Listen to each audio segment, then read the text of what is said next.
આજની ધર્મકથા. પ્રણામ. મુનિ સુવ્રત સ્વામી ભગવાન એમના કેવળ જ્ઞાન કલ્યાણકનો આજનો શુભ અને મંગળ દિવસ. આ દિવસે પરમાત્માની એ કથાનો ત્રીજો ભાવ મનુષ્યપણાનો એ આપણે શરૂ કરીએ છીએ. આપણે સૌ ઈચ્છીએ કે આ પરમાત્માની કથા દ્વારા આપણામાં એવું બીજ પડે, આપણે આ કથાથી એટલા બધા આવર્જિત થઈએ, આપણામાં એવા સંસ્કારો પડે કે આ ભાવમાં ભવાંતરમાં ક્યારેક પણ આપણે કોઈ કેવળ જ્ઞાન કલ્યાણકના સાક્ષી બનીએ. કોકનું કેવળ જ્ઞાન થતું હોય અથવા થયું હોય એ સાંભળીને જોઈને આપણને આનંદ થાય, આહલાદ પ્રગટે. સામાન્યપણે આપણે પૈસા કમાવવા માટે તત્પર હોઈએ તો જે બહુ જ પૈસાદાર થયા હોય એની વાતો સાંભળવા માટે આપણા કાન હંમેશા તત્પર હોય. એના પ્રત્યે એક સામાન્ય અહોભાવ આવી જ જાય કે મારું લક્ષ્ય જે છે એ આણે પ્રાપ્ત કર્યું છે, તો એના પ્રત્યેનો અહોભાવ એ મને મારા લક્ષ્યની પ્રાપ્તિમાં બહુ સહાયક બનશે. આવા ભાવપૂર્વક આપણને કેવળ જ્ઞાનીઓ પ્રત્યેનો અહોભાવ જાગે. આપણું આજનું મતિ જ્ઞાન એ જ અંતે કેવળ જ્ઞાન થવાનું છે. કોઈ બહારથી કોઈ જ્ઞાન તો આવવાનું નથી.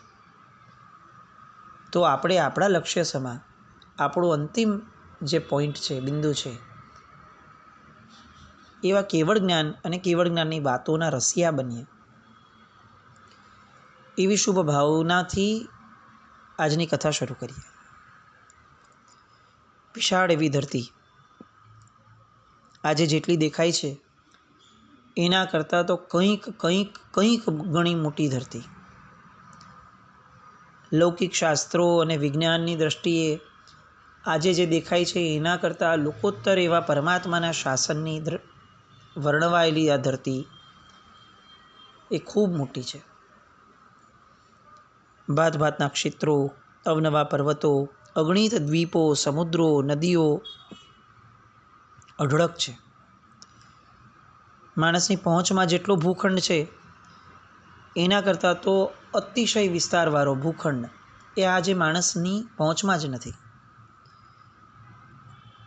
જૈન ધર્મની ધારણા પ્રમાણેની ભૂગોળ એ આ જગત કરતાં ઘણી જુદી છે. એવી એ ભૂગોળમાંથી એક કેન્દ્ર બિંદુ સમૂહ સ્થાન એટલે મેરુ પર્વત. અને એ મેરુ પર્વતની પથરાયેલી ભૂમિ એટલે જંબુદ્વીપ. એ જંબુદ્વીપમાં ઘણા બધા વિભાગો, ભરત ક્ષેત્ર, ઈરાવત ક્ષેત્ર, મહાવિદ્ય ક્ષેત્ર. એમાંના મહાવિદ્ય ક્ષેત્રના પશ્ચિમ ભાગમાં અપર વિધેય ક્ષેત્રની અંદરમાં ગંધાવતી નામની એક વિજય છે. એ ગંધાવતી નામની વિજયની સૌગંધિક નામની એક નગરી, એક દેશ છે સૌગંધિક નામનો, જેનું પાટનગર છે ગંધમાદનપુર. આપણે જે વાર્તા કરી રહ્યા છીએ હવે એ વાર્તા આ નગરથી શરૂ થવાની. ગંધમાદનપુર પાટનગરની અંદરમાં વજ્રનાભી નામનો એક રાજા રાજ્ય કરે છે. ચક્રવર્તી છે. 6 ખંડ ઉપર એની વિજય પતાકા લહેરાઈ ચૂકી છે અને એની આજ્ઞા પ્રવર્તે છે. દિગ્વિજય કર્યો છે એટલે દરેક રાજવીઓને એણે નમાવ્યા છે. એની સેવા કરવા માટે, એની આજ્ઞાનું પાલન કરવા માટે દરેક રાજાઓ એ લાલાયિત બની ગયા હોય છે. આજે આપણે આ ચક્રવર્તીપણું શું એ સમજી નહીં શકીએ, કારણ કે આજે આપણને દેખીતું જે જગત છે એ જગત જ એટલું મોટું લાગે છે. આમ આપણે કલ્પના ન કરી શકીએ કે ભારત દેશ ઉપર સમજો કોઈ એક વ્યક્તિનું રાજ્ય છે, કોઈ એક તંત્રનું રાજ્ય છે. આપણે એવી કલ્પના પણ નથી કરી શકતા કે આજથી કેટલાક વર્ષો પહેલાંનું જ જે અખંડ ભારત હતું એ ફરીથી આપણું થાય અને ફરીથી એક જ તંત્ર નીચે આવે. એ કલ્પના પણ આજે આપણને દુષ્કર લાગે છે. ભલે એવું થશે અને થાય એવું આપણે ઈચ્છીએ પણ ખરા, ભારત વર્ષ.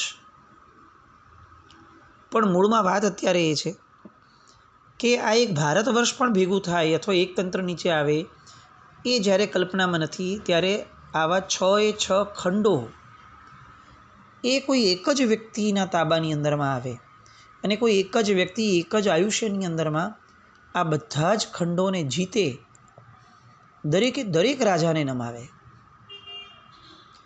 એવું તો હવે ક્યાં આપણે વિચારશું. અને આમે હવે ચક્રવર્તી ક્યાં થવાના? આ આરામાં. એટલે આ ચક્રવર્તીની વાત. વજ્રનાભી ચક્રવર્તી છે એટલે સ્વાભાવિક રીતે અનેક રાણીઓ રહેવાની. એમાંથી એની પટરાણી, શ્રેષ્ઠ રાણી હતી દેવી શુભાવતી. અત્યંત પ્રિય રાજાને અને માનીતી એવી રાણી. પાછી જેવું નામ હતું એવી જ રાણી હતી.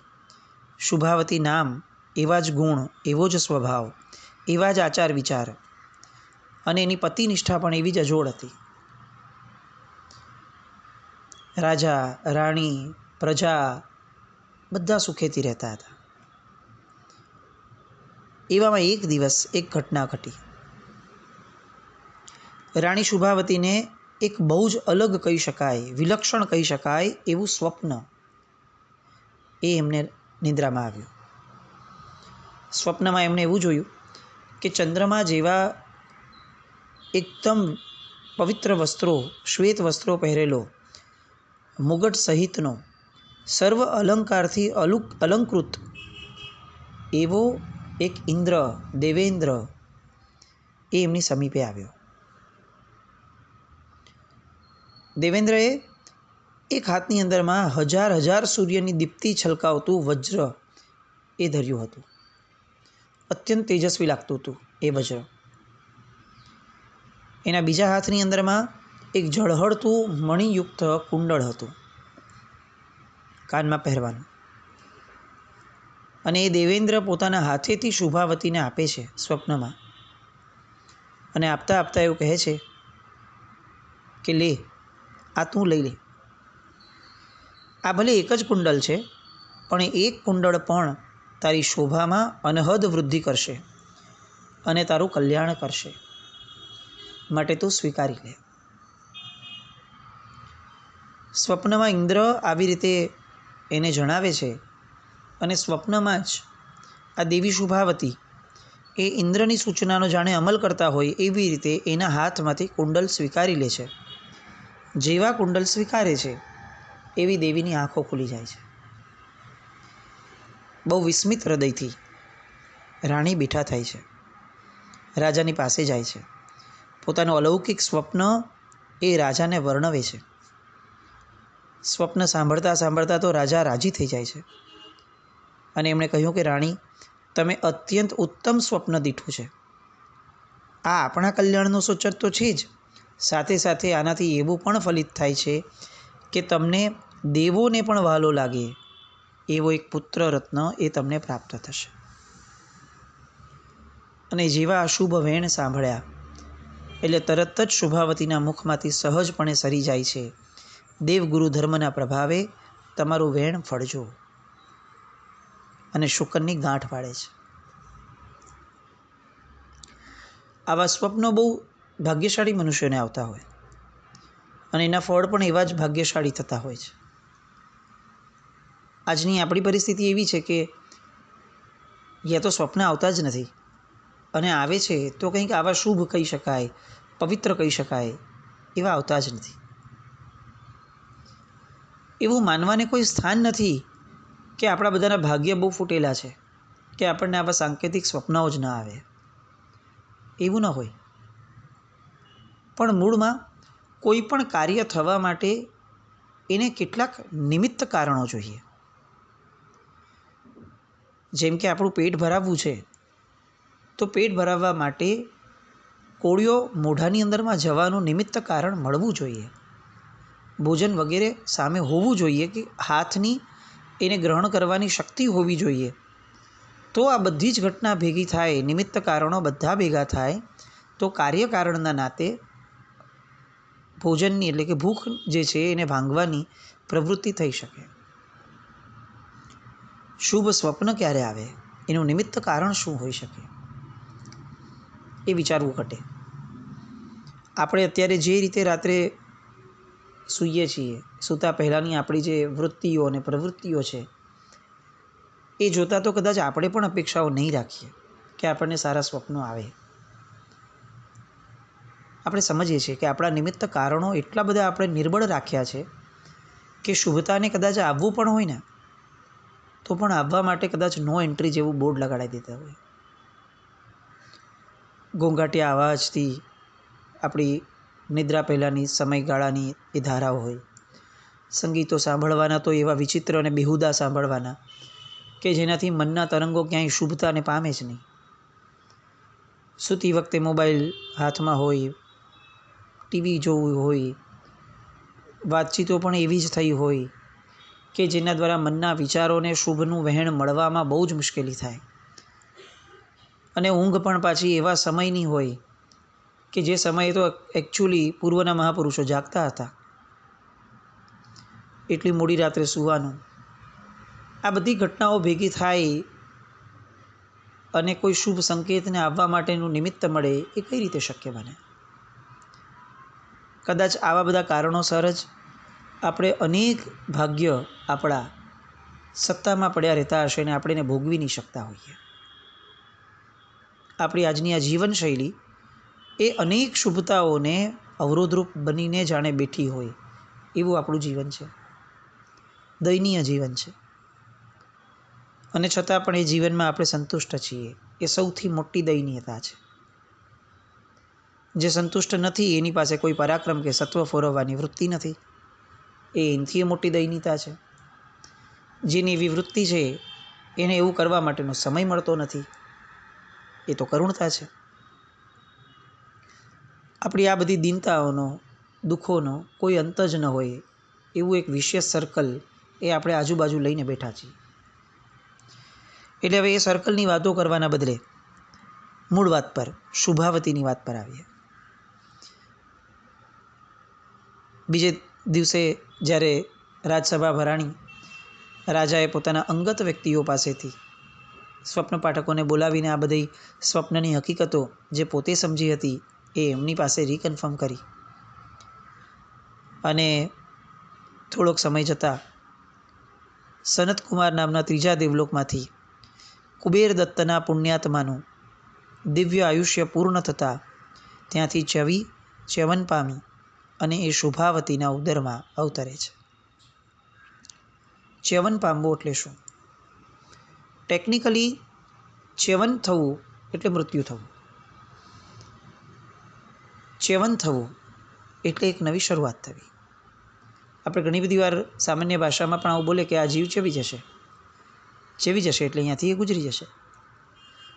કોઈ પણ આત્મા જ્યારે આગળના ભવમાંથી મૃત્યુ પામે છે ત્યારે એને ચ્યવન કર્યું કહેવાય. એ ચ્યવી ગયો કહેવાય. અને ત્યાંથી ચ્યવી અને એ જ્યાં પ્રગટે એને ચ્યવન પામ્યો કહેવાય. આવી રીતે પૂરે મહિને રાણીએ પુત્રને જન્મ આપ્યો. રાજભવનમાં, સમગ્ર નગરમાં બધે આનંદ છવાઈ ગયો. 10 દિવસનો જન્મનો ઉત્સવ રચાયો. 12મે દિવસે રાજાએ નવજાત બાળકનું નામ પાડવાનું જ્યારે આવ્યું ત્યારે એણે સ્વપ્નના સંકેતને અનુલક્ષીને વજ્રકુંડલ એવું નામ પાડ્યું. એક હાથમાં વજ્ર છે, બીજા હાથમાં કુંડલ છે ઇન્દ્રના. એના અનુસારે વજ્રકુંડલ એવું નામ પાડ્યું. રાજાનો વિશાળ અંતઃપુર હોય, ચક્રવર્તી છે, 5 ધાવ માતા હોય, એટલે એક ખોળામાંથી બીજા ખોળામાં સરકતો ક્યાં આ રાજકુમાર મોટો થઈ ગયો ખબર પણ ન પડી. 8 વર્ષનો થતાં રાજા રાણીએ એને વિદ્યાભ્યાસ માટે કલાગુરુને સોંપ્યો. તીક્ષ્ણ મેઘા હતી એટલે અસામાન્ય ઝડપથી એણે 72 કળાઓને હસ્તગત કરી લીધી. પણ નાનપણથી એનામાં એક કળા, એક ગુણ બહુ જ પ્રોમિનન્ટલી એના જીવનની અંદરમાં હતો. એ હતો જીન ધર્મ પ્રત્યેની સહજ અભિરુચિનો ગુણ. છેક શિવ કેતુના ભવથી પરમાત્માના શાસન માટે, પરમાત્માના ધર્મ માટે, પરમાત્માના મત માટે જે અહોભાવ એ કેળવ્યો હતો એ કુબેરદત્તના ભવની અંદરમાં પણ ખૂબ ફૂલ્યો ફાલ્યો. એમાં પણ કુબેરદત્તના ભવની અંદરમાં તો દ્વાદશાંગી ભણ્યા અને એના કારણે જે જીન મત પ્રત્યેનો સંસ્કાર ગાઢ થયો એ એટલો બધો ગાઢ થયો કે આ ભવની અંદરમાં તો જન્મતા વેદ એ ધર્મ પ્રત્યેનો અહોભાવ એ સાહજિક બન્યો. દેરાસર જુહારવા એને બહુ ગમતા નાનપણથી. એના પોતાના મહેલમાં પણ એક જીન મંદિર હતું, એટલે ત્યાં નિત્ય પૂજામાં એને રસ જાગતો. સાધુ ભગવંતોનો જ્યારે પણ સમાગમ થાય ત્યારે એને વિશેષ આકર્ષણ થતું. ધર્મ શ્રવણ બહુ શ્રદ્ધાભેર કરતો. આખા રાજ્યને ખૂબ આશ્ચર્ય થતું કે આટલા નાની ઉંમરમાં આ બાળકની અભિરુચિ એ બહુ ગજબ છે. વર્ષો વીતતા ગયા. કુમારે યુવાનીમાં પદાર્પણ કર્યું અને વિવેકી રાજાએ એને યોગ્ય જાણી અને કામરતી વગેરે 500 રાજકન્યાઓ સાથે એનો વિવાહ કર્યો અને સાથે જ એને યુવરાજ પદે પણ સ્થાપ્યો. એ સમય એવો રિવાજ હતો કે જેવા લગ્ન લેવડાવાઈ જાય એટલે તરત જ કેટલાક રાજ્યો રાજા પોતાના અંતર્ગત જે રાજ્યો હોય એમાંના કેટલાક રાજ્યોનું આધિપત્ય એ યુવરાજને આપી અને અલાયદો મહેલ વગેરે ત્યાં આપી એને ત્યાં રાજ્ય કરવા માટે એને છૂટો કરે. એવી જ રીતે આ યુવરાજને પણ ભોગવટા માટે અમુક સ્વતંત્ર પ્રદેશો આપ્યા. ચક્રવર્તી પિતા છે, શું બાકી રહેવાનું, અને એમને ત્યાં મોકલ્યા. એટલે કુમારે પણ પોતાના પિતાના મંત્રી મતિસાગર એનો જે પુત્ર હતો મતિનિધાન, જે પોતાના બાળપણનો મિત્ર પણ હતો, એને એ પ્રદેશનો વહીવટ સુપ્રત કર્યો. થોડાક દિવસ તે રાજ્યમાં રહ્યો અને પછીથી પોતાના પિતાના સાનિધ્યમાં આનંદમય દિવસો વિતાવવા માટે પાછો આવ્યો. પિતાની જવાબદારી હતી કે બાળકને પોતે સ્વતંત્ર કરે, સ્વતંત્ર જીવન જીવવા માટેની અનુકૂળતાઓ કરી આપે. અને બાળકની જવાબદારી હતી કે પોતાના પિતાની સાથે રહી અને પિતાના અનેક કાર્યોની અંદરમાં સહાયક બને. આ બંને ભેગી થાય ને જવાબદારીઓની સમજણ, ત્યારે જીવન સુંદર બને છે. બંનેમાંથી એક પણ વ્યક્તિ પોતાની જવાબદારી ચૂકે એટલે ફરિયાદોનો ઢગલો શરૂ થાય અને એ ફરિયાદો એ અંતહીન હોય. આજની પરિસ્થિતિના પરિપ્રેક્ષમાં આ બધી વાતોને બહુ વિચારવાની જરૂર છે. આપણને બધાને જેટલા શારીરિક દુઃખો નથી, આપણા વડીલોને પણ જેટલા શારીરિક દુઃખો નથી, કદાચ એના કરતાં કંઈક ઘણા માનસિક દુઃખો છે.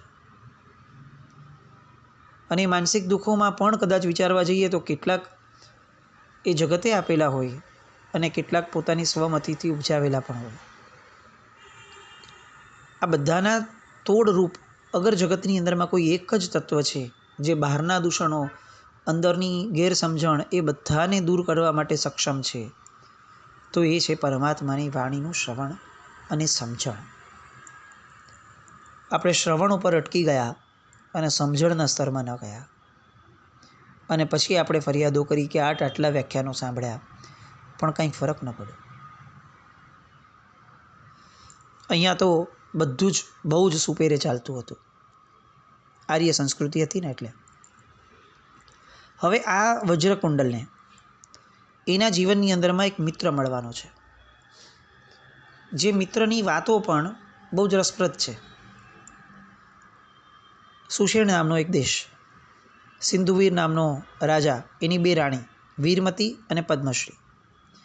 બંને રાણીને એક એક પુત્ર, વીરમતીનો પુત્ર વીરસેન અને પદ્મશ્રીનો પુત્ર સિંધુસેન. આ બંને દીકરાઓ એક જ રાજાના, એક જ પિતાના છે, પણ છતાં પણ બંનેઓની વચ્ચે આભ જમીનનો ફરક છે. વીરસેન શૂરવીર છે, વિવેકી છે, પ્રજામાં લોકપ્રિય પણ છે, જ્યારે સિંધુસેન જે છે એ તદ્દન વિપરીત, પરાક્રમી પૂરેપૂરો છે પણ ઉદ્ધત છે.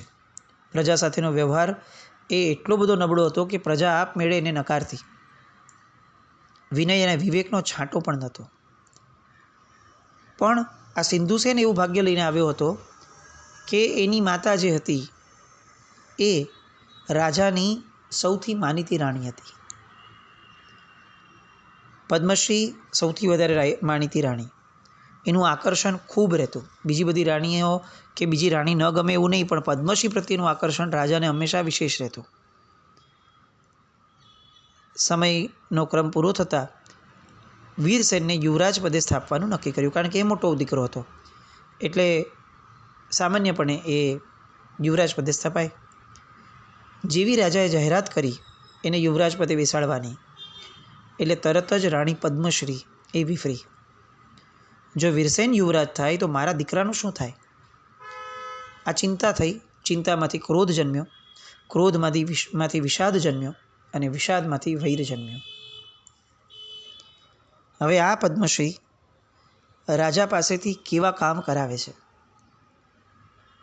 અને એ કામો દ્વારા પેલા વજ્રકુંડલને એક કેવો મિત્ર મળે છે અને કઈ રીતે પ્રાપ્ત થાય છે. બધા રાજ્યો ક્યાં ને ક્યાં વસેલા, એમાંથી અચાનક આ બંને જે રીતે ભેટો પામે છે, બે મિત્રો, એ આખી ઘટના જે રીતે આકાર લે છે એ ઘટનાને જાણવા માટે આપણે ફરીથી આવતીકાલે મળશું. જીન આજ્ઞાવૃત્ત કંઈ પણ બોલાયું હોય તો મિચ્છામી દુક્કડમ. આ કથાઓ એ આપણને આપણા જીવન મૂલ્યો શીખવાડે.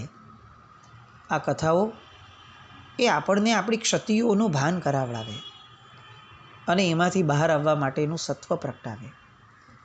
એવી શુભ મંગલ કામના. જૈનમ જયતિ શાસન.